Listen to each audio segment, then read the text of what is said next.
사무엘하 15장 13절에서 23절까지 말씀입니다. 전령이 다윗에게 와서 말하되 이스라엘의 인심이 다 압살롬에게로 돌아갔나이다 한지라. 다윗이 예루살렘에 함께 있는 그의 모든 신하들에게 이르되 일어나 도망하자. 그렇지 아니하면 우리 중 한 사람도 압살롬에게서 피하지 못하리라. 빨리 가자. 두렵건대 그가 우리를 급히 따라와 우리를 해하고 칼날로 성읍을 칠까 하노라. 왕의 신하들이 왕께 이르되 우리 주 왕께서 하고자 하시는 대로 우리가 행하리이다.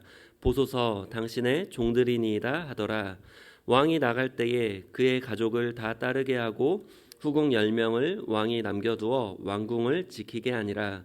왕이 나가매 모든 백성이 다 따라서 벤메르하게 이르러 멈추어 서니 그의 모든 신하들이 그의 곁으로 지나가고 모든 그렛 사람과 모든 블렛 사람과 및 왕을 따라 가드에서 온 모든 가드 사람 600명이 왕 앞으로 행진하니라. 그때 왕이 가드 사람 이때에게 이르되 어찌하여 너도 우리와 함께 가느냐? 너는 쫓겨난 나그네이니 돌아가서 왕과 함께 내 곳에 있으라.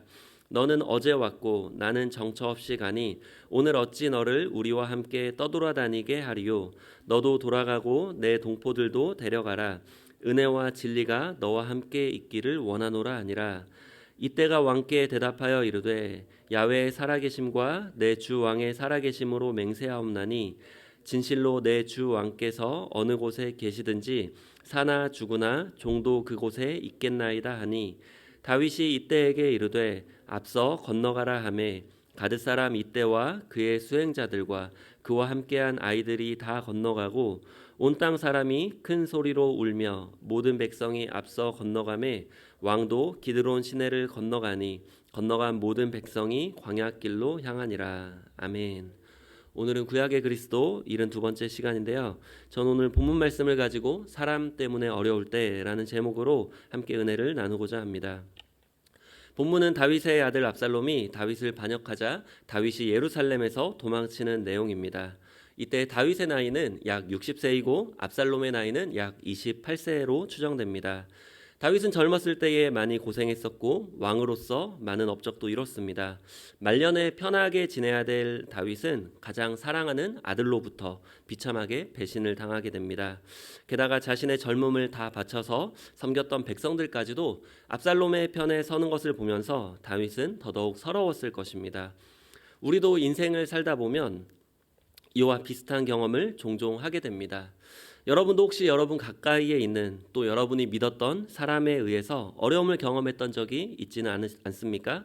저도 그런 경험들이 있었는데요. 그때를 곰곰이 생각해 보면 정말 나를 힘들게 했던 것은 그 어려움 자체가 아니라 그 어려움을 나에게 가져다 줬던 사람입니다.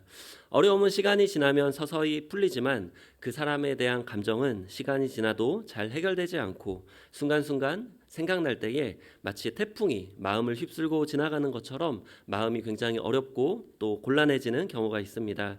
본문의 다윗이 더욱 비참하게 느껴지는 것은 단순히 반역을 당한 것 때문이 아니라 사랑하는 아들이 그 반역의 중심에 있었기 때문입니다. 이렇게 사람 때문에 어려움을 겪게 될 때에 어떻게 해야 될지 오늘 말씀을 통해서 하나님이 주시는 지혜와 은혜를 함께 나누기를 원합니다. 첫 번째로 하나님의 섭리를 믿어야 합니다. 우리는 갑작스럽게 너무나 큰 문제가 우리에게 닥칠 때에 그 문제만 보게 됩니다. 또 사람 때문에 그 문제가 생겼다면 그 사람만을 보게 됩니다. 하지만 우리 믿는 사람들은 그 모든 문제와 또 그 문제를 가져다 준 사람 그 뒤에 그 너머에 하나님이 계시다는 것을 믿고 또 그 하나님을 볼 수 있어야 합니다.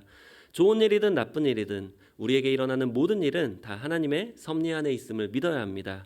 이것이 우리가 문제를 볼 때에 처음에 접근하는 바른 접근법입니다. 이렇게 문제에 접근할 때 우리는 하나님의 섭리를 깨달을 수 있고 또 하나님의 인도를 받을 수 있습니다. 그러면 다윗이 깨달았던 하나님의 섭리는 무엇일까요?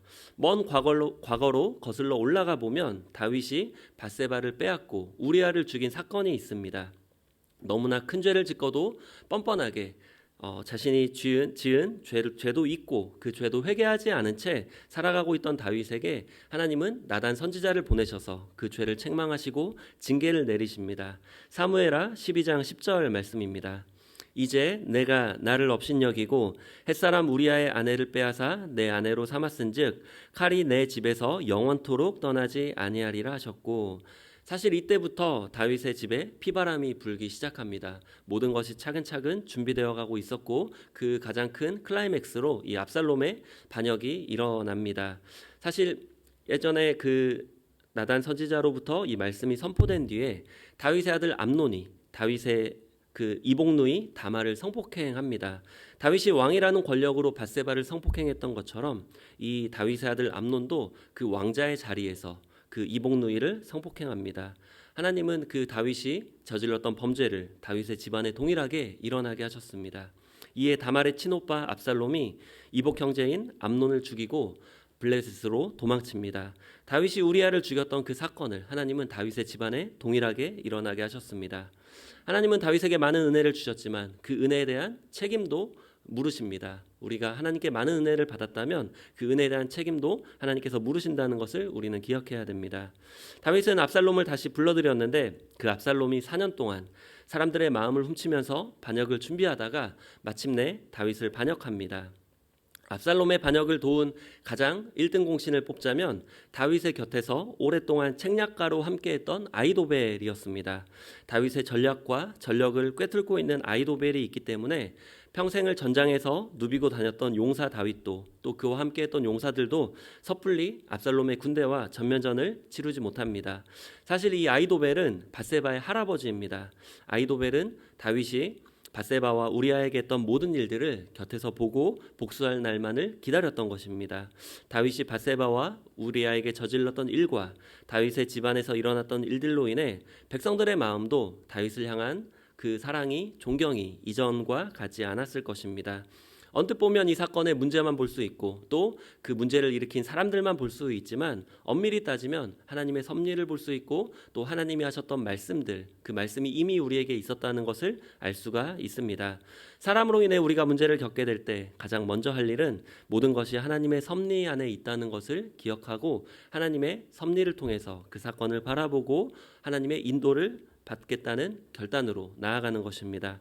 문제만 보지 않고 그 문제를 일으킨 사람만 보지 않고 하나님을 바라볼 때 우리의 마음에 여유가 생기게 됩니다. 그 여유를 가지고 접근할 때에 우리는 두 번째로 나아갈 수 있는데 그 두 번째는 주변 사람들을 선대해야 합니다. 사실 우리가 다른 사람 때문에 문제를 겪게 되면 그 사람을 미워하게 되고 또 우리의 주변에 있는 사람들을 사용해서 어떻게든지 이 문제를 해결하려고 합니다. 그러다 보면 주변 사람들을 힘들게 하고 주변 사람들을 이용하게 되고 주변 사람들이 오히려 곤란에 처하게 됩니다. 하지만 본문의 다윗을 보게 되면 자신이 어려움에 처한 그 상황 속에서도 주변의 사람들을 선대하고 그들을 지키고 보호하는 그 모습을 볼 수가 있습니다. 우리가 하나님의 섭리 안에 모든 사건들이 있다고 그것을 기억하게 되면 또 그것을 믿게 되면 주변의 사람들에게 함부로 할 수가 없습니다. 왜냐하면 하나님이 그 모든 것들을 다 보고 계시고 또 우리가 주변 사람들을 선대할 때 하나님이 그 우리의 마음을 보시고 하나님이 은혜를 베풀어 주실 수 있다고 우리는 기대하기 때문입니다. 본문은 이렇게 시작합니다. 사무엘하 15장 13절입니다. 전령이 다윗에게 와서 말하되 이스라엘의 인심이 다 압살롬에게로 돌아갔나이다 한지라. 이 전령은 압살롬이 온 이스라엘의 민심을 등에 업고 이제 대군을 이끌고 예루살렘 성으로 오고 있다 이렇게 보고하는 것입니다. 이에 다윗이 서둘러 결정했던 것은 도망입니다. 사무엘하 15장 14절 말씀입니다. 다윗이 예루살렘에 함께 있는 그의 모든 신하들에게 이르되 일어나 도망하자. 그렇지 아니하면 우리 중 한 사람도 압살롬에게서 피하지 못하리라. 빨리 가자. 두렵건대 그가 우리를 급히 따라와 우리를 해하고 칼날로 성읍을 칠까 하노라. 여기서 이 구절을 보면 우리라는 단어가 3번이나 나옵니다. 다윗의 관심은 가장 큰 위기 속에서도 나 자신이 아니라 우리였습니다. 하나님이 허락하신 그 공동체, 하나님의 나라, 이 우리였습니다. 또 하나님이 허락하신 그 성읍이었습니다.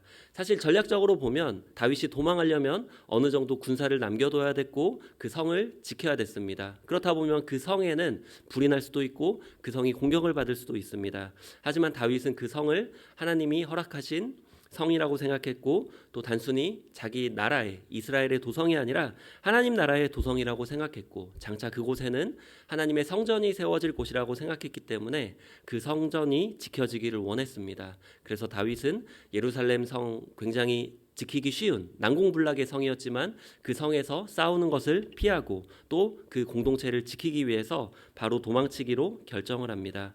이러한 결정은 계속해서 다윗의 결정을 보면 또 다윗의 이러한 마음들을 볼 수 있는데 다윗은 계속 백성들을 이끌고 도망치다가 벤메르학이라는 예루살렘의 경계에 도착했을 때 사람들을 먼저 보내고 자기가 맨 뒤에 남습니다.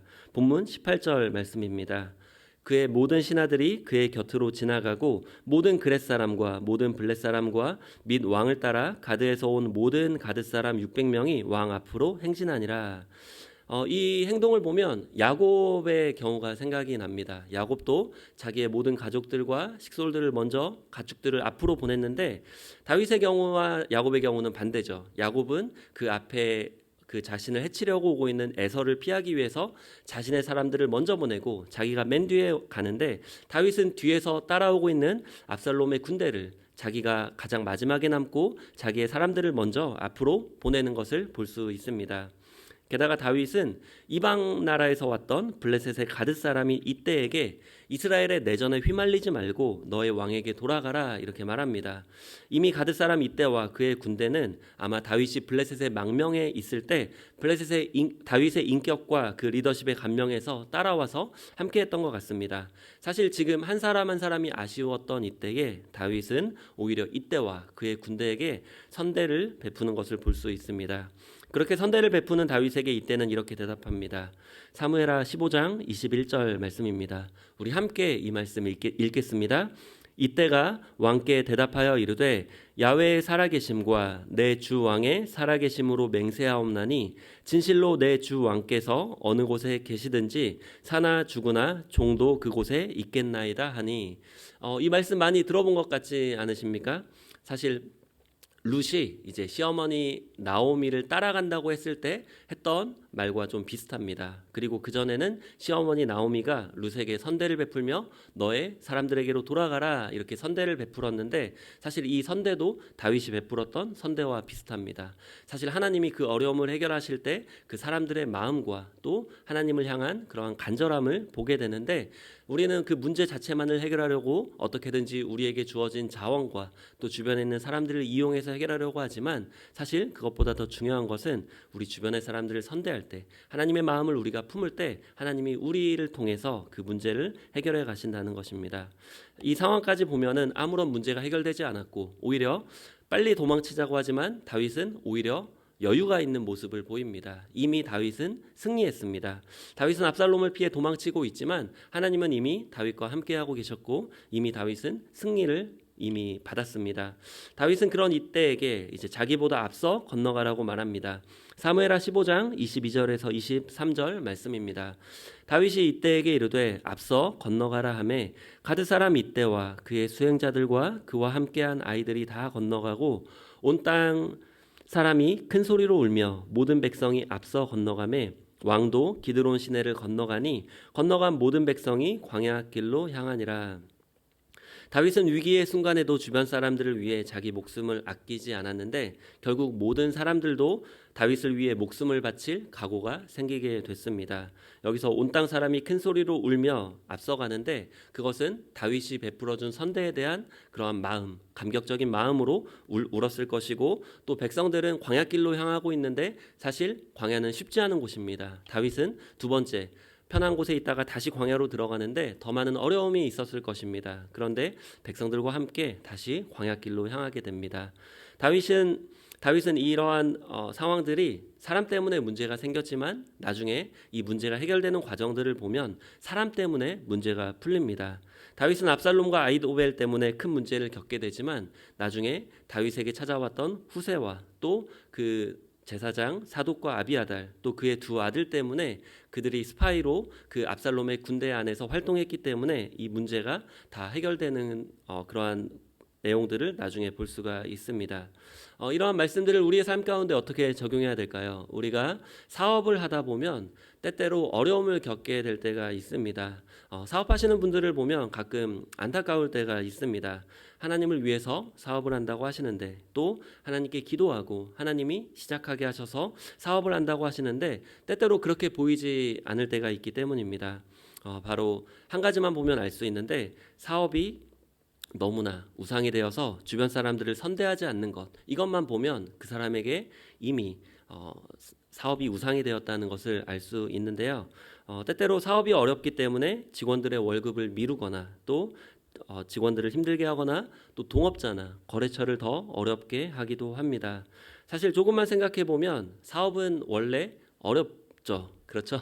남의 돈을 버는 게 쉽지 않잖아요. 항상 어려운 건데 어렵다고 해서 주변 사람들을 더 어렵게 하니까 그 사람들이 또 어렵게 하고 계속해서 이게 악순환이 돼서 결국 사업이 더욱더 어려워지는 것을 볼 수 있습니다. 그런데 그 가운데서도 보면은 어려울수록 주변 사람들을 선대하고 또 그 사람들과 함께 할 때에 새로운 기회가 주어지게 되고 또 그 기회를 통해서 오히려 사업이 더욱더 성장하는 이러한 경우도 보게 됩니다.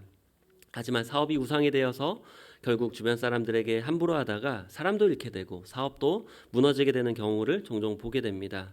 이럴 때 우리는 어디서부터 우리가 잘못됐는지 볼 수 있냐면 처음으로 돌아가야 됩니다. 그 어려움 가운데 하나님의 섭리가 있다는 것을 봐야 되고 그 어려움도 하나님이 허락하셨기 때문에 그 어려움도 사람이 해결할 수 있는 게 아니라 상황이 허락할 수 있는 게 아니라 하나님이 허락할 수 있다는 것을 믿어야 됩니다.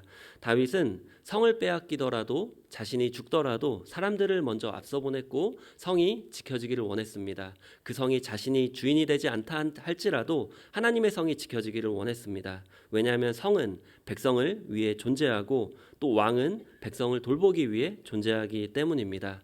이런 생각을 가질 때 우리가 사업을 하고 또 우리가 가정을 돌보는 우리의 마음이 바뀔 수가 있습니다. 우리가 사업을 하는 목적이 단순히 돈을 벌기 위함이고 내 이름을 드러내기 위함이라고 생각하면 주변 사람들을 함부로 하고 이용할 수밖에 없습니다. 하지만 사업이라는 그 자리가 하나님이 부르신 자리이고 또 가정이라는 자리가 하나님이 우리를 부르신 자리이고 하나님을 대신해서 가정의 멤버들을 돌보고 위해서 기도하고 또 사업이라는 그 사업을 사용해서 예를 들어서 식당 우리 많이 하시잖아요. 식당이라는 사업을 통해서 하나님이 직접 하나님의 백성들에게 맛있고 따뜻한 밥을 먹여야 되지만 식당이라는 사업을 통해서 그 사업의 주인을 통해서 사람들에게 따뜻한 음식과 밥을 먹이고 사람들을 감동시키는 하나님의 일을 대신한다고 생각할 때 우리는 사람들을 돈으로만 보지 않고 또 직원들을 함부로 이용하지 않고 하대하지 않게 될 것입니다. 이러한 본문의 다윗의 모습에서 예수님의 모습을 발견하게 됩니다. 요한복음 10장 11절에서 12절 말씀 우리 함께 읽겠습니다.